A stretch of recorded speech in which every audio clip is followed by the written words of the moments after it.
Hello dear friends, कैसे हैं आप लोग। उम्मीद करते हैं आप लोग अच्छे होंगे और स्वस्थ होंगे। आज की इस वीडियो में हम लोग पढ़ने वाले हैं 12th क्लास हिंदी का सेकंड चैप्टर, जिसका नाम है उसने कहा था, जिसके लेखक का नाम है चंद्रधर शर्मा गुलेरी। इसी चैप्टर को हम लोग इस वीडियो में पढ़ने वाले हैं। आप सबको पता है, हम लोग सबसे पहले लेखक का परिचय को पढ़ेंगे, क्योंकि आप लोग जानते हैं बहुत सारे ऑब्जेक्टिव क्वेश्चन जो है आपको लेखक का परिचय से पूछा जाता है। जैसे कि लेखक का जन्म कब हुआ था, लेखक का निधन कब हुआ था, उनके जन्म स्थान क्या है, उनके द्वारा जो लेखक के द्वारा जो लिखा गया रचनाएं हैं, यानी कि उनके द्वारा जो रचना की गई है, निबंध की गई है, कहानी जो लिखी गई है, वो क्या क्या है। आपको इस तरह का क्वेश्चन जो है अक्सर आपको ऑब्जेक्टिव में पूछे जाते हैं। तो हम लोग क्या करेंगे, पहले पूरे लेखक का परिचय को देखेंगे, उसके बाद फिर इस चैप्टर का इंपॉर्टेंट जो सब्जेक्टिव क्वेश्चन होगा, यानी कि लघु और दीर्घ क्वेश्चन होगा, उसको देखेंगे। साथ ही साथ इसका जो भी वास्तुनिष्ठ प्रश्न होगा, यानी कि ऑब्जेक्टिव क्वेश्चन होगा, उसको देखेंगे। तो प्लीज मेरे साथ साथ आप लोग बने हुए रहिए और इस वीडियो को कम से कम ध्यान से देखिए। अगर आप इसको ध्यान से देखते हैं तो मैं आपको गारंटी देता हूं, इससे जितने भी क्वेश्चन बनेंगे इस चैप्टर से, आप आसानी से सभी का आंसर फटाफट दे सकते हैं। तो चलिए चैप्टर को शुरू करते हैं। सबसे पहले आप लोग जानते हैं उसने कहा था, जो कि हिंदी का दूसरा चैप्टर है, जिसके लेखक का नाम है चंद्रधर शर्मा गुलेरी। आपको प्रश्न पूछा जाएगा, उसने कहा था जो कहानी है, सबसे पहली बात उसने कहा था क्या है, निबंध है, एकांकी है, या फिर कहानी है। तो आपको जो ऑप्शन में टिक लगाना है वो है कहानी, क्योंकि आप सबको पता है निबंध जो है वो बातचीत क्या है, एक निबंध है। बातचीत के लेखक का नाम है बालकृष्ण भट्ट। लेकिन अगर आपको पूछा जाए उसने कहा था क्या है, तो उसने कहा था जो है वो एक कहानी है। वो क्या है, कहानी है, और इस कहानी के लेखक का नाम है, यानी कि इस कहानी के रचनाकार का नाम है, लेखककार का नाम है, इसके कहानी के लेखक का नाम है चंद्रधर शर्मा गुलेरी, जिसको हम लोग शॉर्टकट में गुलेरी भी बोलते हैं। तो ध्यान रखिएगा, उसने कहा था जो है कहानी है, और इस कहानी के लेखक का नाम है चंद्रधर शर्मा गुलेरी, जिसको हम लोग शॉर्टकट में गुलेरी जी भी बोलते हैं। ठीक है, चलिए अब हम लोग शुरू करते हैं लेखक का परिचय को। सबसे पहला पॉइंट आपका बनता है कि लेखक का जो जन्म है वो कब हुआ था। तो चंद्रधर शर्मा गुलेरी जी का जो जन्म है वो 7 जुलाई 1883 ईस्वी को हुआ था। ध्यान रखिएगा, चंद्रधर शर्मा गुलेरी जी का जन्म 7 जुलाई 1883 ईस्वी को हुआ था। वहीं पे चंद्रधर शर्मा गुलेरी जी का जो निधन है वो 12 सितंबर 1922 में हुआ था। ठीक है, ये 2022 चल रहा है, लेकिन आज से जस्ट 100 साल पहले 12 सितंबर 1922 को इसका निधन हुआ था। ठीक है, तो लेखक का जन्म हुआ था 7 जुलाई 1883 को, वहीं पे चंद्रधर शर्मा गुलेरी जी का जो निधन है वो 12 सितंबर 1922 ईस्वी को हुआ था। अब एक चीज यहाँ पर ध्यान रखना है, जन्म स्थान, एक है मूल निवास। मूल निवास क्या होता है, जन्म स्थान क्या होता है, इसको समझिए। जैसे मान लेते हैं आप जो है पटना में रहते हैं, लेकिन आप बाय चांस घूमने के लिए गए, आपके मम्मी पापा जो भी है वो घूमने के लिए गए दिल्ली वगैरह, ठीक है, और वहीं पे अगर आप पैदा हुए तो जहां पर आप पैदा हुए उसको बोलते हैं जन्म स्थान। ठीक है, तो वहीं पे चंद्रधर शर्मा गुलेरी जी का जो जन्म स्थान है वो है जयपुर, जो कि राजस्थान में पड़ता है। लेकिन उसका जो मूल निवास है, यानी कि जहां पर वो रहते थे, उस जगह का नाम है कांगड़ा। तो जिला का नाम है कांगड़ा और राज्य का नाम है हिमाचल प्रदेश, और जो ग्राम है, जो गांव है, उसका नाम है गुलेर। ठीक है, तो गुलेर गांव का नाम है और यही गुलेर से नाम पड़ा है गुलेरी। ध्यान रखिएगा, चंद्रधर शर्मा गुलेरी, जो कि गांव का नाम क्या है, गुलेर। तो इसका मूल निवास, यानी कि चंद्रधर शर्मा गुलेरी जी का जो मूल निवास है वो गुलेर है। गुलेर क्या है, गुलेर एक ग्राम का नाम है, यानी कि एक गांव का नाम है, और उसका जिला का नाम है कांगड़ा, जो कि हिमाचल प्रदेश में पड़ता है। ठीक है, तो जन्म स्थान हो गया जयपुर राजस्थान, और जो मूल निवास है वो हो गया आपका जिला कांगड़ा हिमाचल प्रदेश में, जो कि गुलेर नामक ग्राम में जन्म स्थान यानी कि मूल निवास उसका था। ठीक है, चलिए अब चंद्रधर शर्मा गुलेरी जी का जो पिता का नाम है वो पंडित शिवराम। ध्यान रखिएगा, चंद्रधर शर्मा गुलेरी जी का पिता का नाम पंडित शिवराम है। आपको अक्सर प्रश्न पूछा जाता है उसके पिताजी का नाम क्या है। ठीक है, तो आपको आंसर लगाना है पंडित शिवराम। चलिए अब देखिए हम लोग शिक्षा के बारे में देखते हैं, क्योंकि आपको पूछा जाएगा कि उन्होंने जो है कौन सा शिक्षा कब प्राप्त किए, कहां से प्राप्त किए, इस तरह का प्रश्न आपको पूछा जाता है। तो शिक्षा के बारे में अगर बात करें हम लोग चंद्रधर शर्मा गुलेरी जी का शिक्षा के बारे में, तो उसका जो जन्म है वो कब हुआ था, मतलब कि जन्म जो है वो तो यहाँ पर हम लोग देख लिए कि जन्म जो है वो 7 जुलाई 1883 को हुआ था, लेकिन वो बचपन में ही संस्कृत की शिक्षा उन्होंने प्राप्त कर लिया था। अगर आप लोग अभी का बच्चे को देखेंगे तो शिक्षा संस्कृत से जो है बहुत ज्यादा डरते हैं, 12th में भी आकर के डरते हैं, लेकिन चंद्रधर शर्मा गुलेरी जी जो है वो बचपन में ही संस्कृत की शिक्षा को जो है प्राप्त कर लिए थे, और उन्होंने 1899 में इलाहाबाद से जो है एंट्रेंस के एग्जाम को निकाला, और वहीं पे कोलकाता विश्वविद्यालय से उन्होंने जो है मैट्रिक की परीक्षा को निकाला। तो अगर आपको प्रश्न पूछा जाए कि उन्होंने मैट्रिक का परीक्षा कब पास किया था, 1899 में, ठीक है, और वहीं पे उन्होंने इंटर की परीक्षा कब पास किया था, तो जस्ट 2 साल के बाद, क्योंकि आप सबको पता है आप लोगों ने 2021 में मैट्रिक का एग्जाम दिया है और 2023 में आप लोग इंटर का एग्जाम देने वाले हैं। सेम वैसे ही जो है 1899 में उन्होंने जो है मैट्रिक का परीक्षा दिया था। सेम जस्ट 2 साल के बाद उन्होंने 1901 में जो है इंटरमीडिएट एग्जाम यानी कि 12th के एग्जाम को क्रैक किया, यानी कि पास किया। ठीक है, तो ध्यान रखिएगा, चंद्रधर शर्मा गुलेरी जो है बचपन में ही संस्कृत की शिक्षा को प्राप्त कर लिए थे।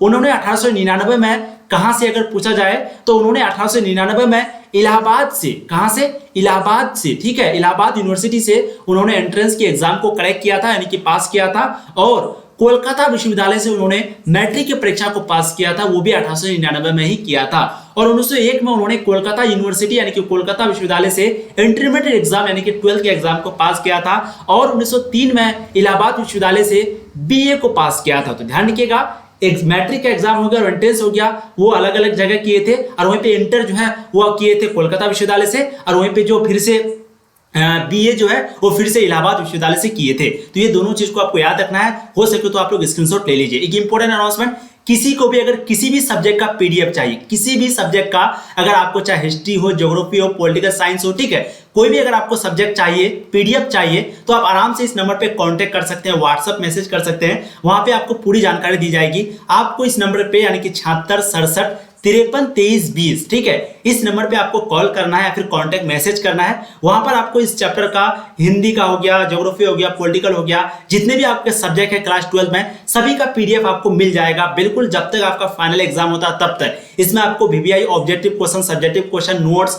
उसके साथ साथ आपको जो गेस प्रश्न दिया जाएगा जो कि एग्जाम से 2-3 महीने पहले दिया जाएगा, वो जो इंपॉर्टेंट क्वेश्चन आंसर होगा, यानी कि इस प्राइस मतलब कि इस नंबर पे आपको कांटेक्ट करना है, उसके बाद आपको सारा पीडीएफ मिल जाएगा। इस बार जरूर आप लोग एक बार जरूर कांटेक्ट कीजिएगा, हो सके तो आप लोग स्क्रीनशॉट अभी ले लीजिए। चलिए अब हम लोग देखते हैं वृत्ति के बारे में। आपको प्रश्न पूछा जाएगा वृत्ति का मतलब होता है उनके द्वारा किए गए काम, किसके द्वारा, यानी कि लेखक के द्वारा, ठीक है। तो चंद्रधर शर्मा गुलेरी के द्वारा जो लिखा गया सबसे पहला काम है वह 1904 में उन्होंने जयपुर दरबार की ओर से खेतरी के नाबालिग राजा, यानी कि 1904 में जयपुर दरबार के जो मतलब कि जयपुर दरबार के जो खेतरी के नाबालिग राजा थे, जिसका नाम क्या था, जय सिंह, ध्यान रखिएगा, वो एक नाबालिग राजा थे, उसका नाम था जय सिंह। उन्हीं के जो है अभिभावक बनकर वो मेयो कॉलेज में आए थे। तो ध्यान रखिएगा 1904 में चंद्रधर शर्मा गुलेरी जी जो है वो जयपुर दरबार की ओर से, किसकी ओर से आए थे, जयपुर दरबार की ओर से, किसके वहां, तो खेतरी के नाबालिग राजा जयसिंह के अभिभावक बनकर आए थे, मेयो कॉलेज अजमेर में आए थे। कब, 1904 में, ठीक है। जयपुर भवन छात्रावास के वो अधीक्षक भी रह चुके हैं। 1916 में उन्होंने संस्कृत विभाग के अध्यक्ष भी रहे थे।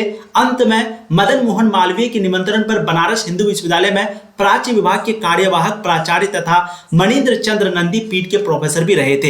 ये सभी इंपॉर्टेंट यहाँ पर क्वेश्चन आपका बनता है, तो आप लोग हो सके तो स्क्रीनशॉट ले लीजिए। चलिए संपादन के बारे में तो वैसे पूछा नहीं गया, लेकिन ध्यान रखिएगा उनके द्वारा जो संपादन है, यानी कि चंद्रधर शर्मा गुलेरी के द्वारा, सबसे पहला है समालोचक, दूसरा है काशी नागरी प्रचारिणी पत्रिका।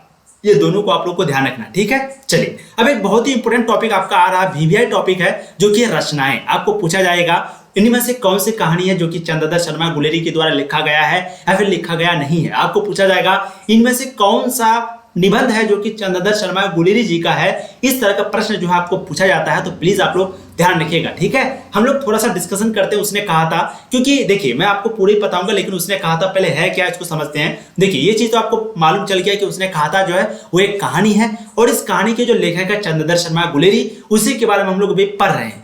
लेकिन अगर आपको एक प्रश्न पूछा जाए कि उसने कहा था इसका नाम क्यों पड़ा, इस तरह का प्रश्न आपको पूछा जाएगा, तो ध्यान रखिएगा इस कहानी में मुख्य किरदार दो व्यक्ति का होता है। एक का नाम होता है सूबेदारनी जी, एक का नाम होता है लहना सिंह। ध्यान रखिएगा मैं दोनों का नाम लिख देता हूं, एक का नाम होता है लहना सिंह, ठीक है, एक का नाम होता है लहना सिंह और एक का नाम होता है सूबेदारनी जी। लहना सिंह जो है एक लड़का होते हैं और सूबेदारनी जी जो है वो एक लड़की होती है। इसमें बेसिकली प्रेम और युद्ध के बारे में कहानी दिया हुआ, यानी कि प्यार कैसे कैसे होता है, दोनों प्यार तो करते हैं लेकिन मिल नहीं पाते हैं, और वैसे युद्ध के बारे में दिया गया है इस कहानी में। चैप्टर बहुत ही इंटरेस्टिंग, बहुत ही मजेदार है, तो आप लोग को जरूर सुनना चाहिए। मैं आपको बिल्कुल पढ़ाऊंगा, बिल्कुल आप लोग मत घबराइए, बस अभी थोड़ा सा मैं आपको बेसिक जो मोटिवेट है वो मैंने आपको बता दिया, ठीक है। चलिए अब देखते हैं उनके द्वारा रचनाएं, यानी कि उनके द्वारा जो रचना किया गया है उसको देखते हैं। सबसे पहले चंद्रधर शर्मा गुलेरी ने कहानी में कौन कौन से कहानी को कब लिखा, तो सुखमय जीवन जो कि चंद्रधर शर्मा गुलेरी जी के द्वारा लिखा गया है, ये कब लिखा गया है, 1911 में। ध्यान रखिएगा 1911 में सुखमय जीवन उन्होंने लिखा था। बुद्धू का कांटा जो कि 1911 में ही लिखा था, उसने कहा था, ध्यान रखिएगा वीवीआई आपका बनता है, उसने कहा था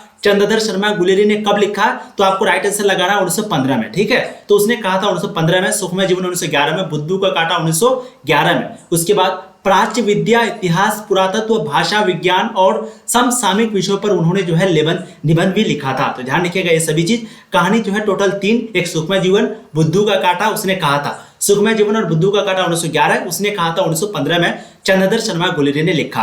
अब उनके द्वारा जो प्रमुख निबंध है उसको देखते हैं। देखिए, सबसे पहला है कछुआ धर्म, दूसरा है मारेसी मोही कुठाओ, ये सभी चंद्रधर शर्मा गुलेरिया के द्वारा लिखा गया था। तीसरा है पुरानी हिंदी, चौथा है भारतवर्ष, पांचवा है डिंगल, छठा है आपका संस्कृत की टिपराड़ी, सातवां है देवाना प्रिय आदि। तो ये सभी जो है उनके द्वारा लिखा गया निबंध है। ध्यान रखिएगा, उनके द्वारा लिखा गया प्रमुख निबंध है। इनके अलावा अनुवादों के बार, खोज की खाज, क्रियाहीन हिंदी, वैदिक भाषा में प्राकृतपन आदि टिप्पणियां भी जो है उन्होंने प्रकाशित की है। ठीक है, अंग्रेजी में एक पोएम लिखा था जिसका नाम था ए पोएम बाय भास। ध्यान रखिएगा, अंग्रेजी में उन्होंने एक पोएम लिखा जिसका नाम क्या था, a poem by Bhasa, a commentary on Vatsyayana Kamasutra, the literary criticism आदि निबंध। ठीक है, तो अंग्रेजी में उन्होंने भी कुछ निबंध लिखे थे जिसको मैंने ये करके बताया। सबसे पहला का नाम है ए पोएम बाय भास, दूसरा का नाम है ए कमेंट्री ऑन वात्स्यायन कामसूत्र, ये सभी इंग्लिश में लिखा हुआ है। तीसरा का नाम है द लिटरेरी क्रिटिसिज्म आदि, ये वैसे पूछा नहीं गया है लेकिन आप लोग को ध्यान रखना है। अगला है देश प्रेम को लेकर कुछ कविता भी जो है उन्होंने लिखे थे। किसने? चंद्रधर शर्मा गुलेरिया ने। ठीक है, चलिए अब थोड़ा सा चंद्रधर शर्मा गुलेरिया के बारे में जान लेते हैं। चंद्रधर शर्मा गुलेरिया 20वीं सदी के प्रथम चरण में हिंदी गद्य साहित्य के प्रमुख लेखक थे। ठीक है, वे अपने समय में हिंदी, संस्कृत, अंग्रेजी आदि भाषाओं में प्रकांड विद्वान थे। ठीक है, तो अगर आपको पूछा जाए वो कौन कौन से भाषा में अपने जमाने में कौन कौन से भाषा में विद्वान थे, तो एक हिंदी हो गया, एक संस्कृत हो गया, एक अंग्रेजी हो गया। इन तीनों भाषाओं में, वैसे तो बहुत सारे भाषा, लेकिन मुख्य तौर पर इन तीनों भाषाओं में वो जो है विद्वान थे। ठीक है, यहाँ प्रस्तुत कहानी उसने कहा था, यानी कि जो यहाँ कहानी दिया गया है उसने कहा था वो एक अमर रचना है। तो ध्यान रखिएगा, उसने कहा था मैं जो किरदार है एक लहना सिंह और एक सुबेदारनी जी, इनको भी अमर की उपाधि मिली है। और इनको जो लिखने वाला है जिसका नाम है, क्या नाम है, अभी हम लोगों ने पढ़ा, चंद्रधर शर्मा गुलेरिया, इसको भी अमर का दर्जा दिया गया है इस कहानी को लिखने की वजह से। देखिए कितनी बड़ी बात है, सिर्फ इस कहानी को लिखा है इसलिए उसको अमर का दर्जा दे दिया, जबकि अमर का दर्जा पाने के लिए लोग अपना जान तक देते हैं तभी मिलता है। ठीक है, तो यहाँ प्रस्तुत कहानी उसने कहा था जो है वो उनकी अमर रचना है। यह हिंदी कहानी के विकास में मील का पत्थर मानी जाती है। किसका पत्थर? मील का पत्थर मानी जाती है। यह एक कालजयी रचना है। प्रसिद्ध फिल्मकार विमल राय ने इस कहानी पर फिल्म भी बनाई थी। तो ध्यान रखिएगा, अगर आपको प्रश्न पूछा जाए किसने जो है इस कहानी पर, यानी कि उसने कहा था कहानी पर फिल्म बनाई है, तो प्रसिद्ध फिल्मकार जिसका नाम है विमल राय, इन्होंने जो है इस कहानी पर फिल्म भी बनाई थी और इनके अनेक नाट्य के रूपांतर हो चुके हैं। कहानी जो है शुरू कैसे होती है इसको देखते हैं। तो इसमें मुख्य रूप से दो किरदार होता है, जैसे कि मैंने आपको बताया, एक लहना सिंह और एक होता है सुबेदारनी जी। दोनों जो है अपने मामा के वहां जाते हैं। एक का मामा का घर है मगरे में, एक का मामा का घर है मांझे में। दोनों जाते हैं। दोनों का जो मुलाकात है फर्स्ट टाइम एक दुकान में होता है जो कि अमृतसर का बाजार में होता है। ठीक है, तो अमृतसर का बाजार में दोनों का मुलाकात होता है। वहीं पे दोनों एक दूसरे को पहचानते हैं। उसके बाद दुकानदार सामान देने के बाद इन दोनों को कहते हैं आप तुम लोग जाओ। फिर ये दोनों एक रास्ते में एक दूसरे से बात करते हैं और वहीं पे जो लहना सिंह है जो कि लड़का है, वो लड़की यानी कि सुबेदारनी जी से पूछ बैठता है कि क्या तेरी कुर्माई हो गई। तो तेरी कुर्माई हो गई का मतलब होगा कि क्या तेरी मंगनी या फिर क्या तेरी सगाई हो गई। ये किसको पूछता है? ये पूछता है सुबेदारनी जी को, लहना सिंह पूछता है। ठीक है, अब यहाँ पर प्रश्न बनता है कि सुबेदारनी जी जो है वो बार बार मना कर देते हैं इस बात को, मतलब कि धत धत धत करके बार बार जवाब देते हैं। लेकिन एक बार बहुत ज्यादा सुबेदारनी जी परेशान हो जाते हैं बार बार पूछने से, लहना सिंह के बार बार पूछने से जो है सुबेदारनी जी परेशान होते हैं और एक बार कह देता है कि हाँ मेरी कुर्माई जो है हो गई, यानी कि हाँ मेरी मंगनी हो गई, ये देखो मेरी लाल दुपट्टा। ये कौन कहता है? ये कहती है सुबेदारनी जी।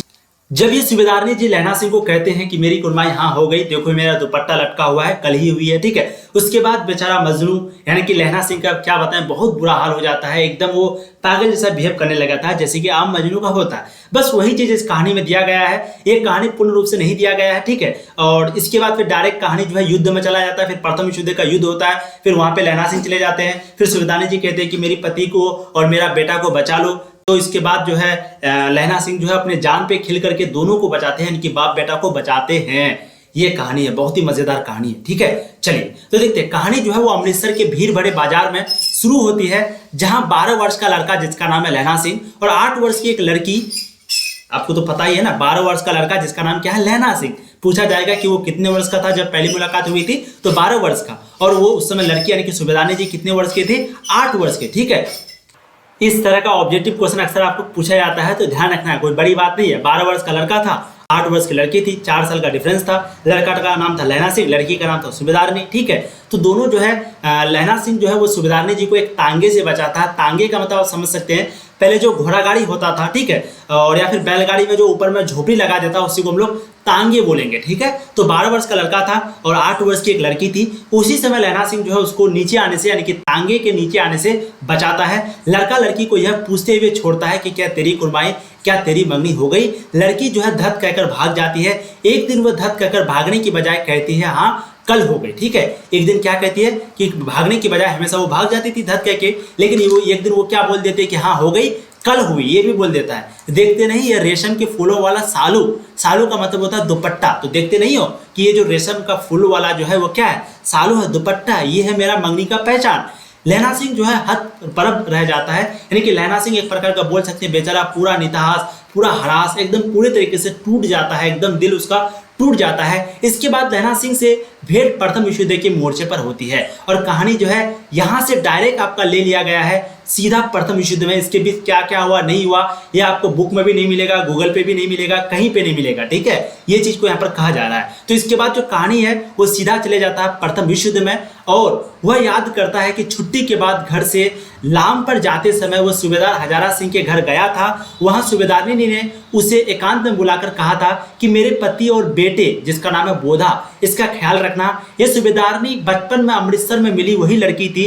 लहना सिंह सूबेदारनी के प्यार की उस किरण को दुनिया से बचाकर अपने हृदय में संजोए रहा और युद्ध में अपने प्राणों की बलि देकर के भी हजारा सिंह और बोधा की रक्षा की। और हजारा सिंह जो कि उसके पति का नाम है और बोधा जो कि उसके बेटा का नाम है, किसके, सूबेदारनी जी का, उसका बेटा और पति का रक्षा किया अपने जान को दे करके। तो ये कहीं ना कहीं ये प्यार की निशानी है जो कि मैंने आप लोग को बताया, ठीक है। लेकिन इन दोनों का मुलाकात बिल्कुल नहीं हुआ था। अब पूछा जाता है एक प्रश्न यहाँ पर कि उसने कहा था कहानी का नाम क्यों पड़ा, तो क्योंकि आप सबको पता है उसने कहा था, यानी कि सूबेदारनी जी ने कहा था कि देखो तुम मेरे बेटा और मेरे पति का रक्षा करना, ठीक है। तो लहना सिंह ने उस काम को किया।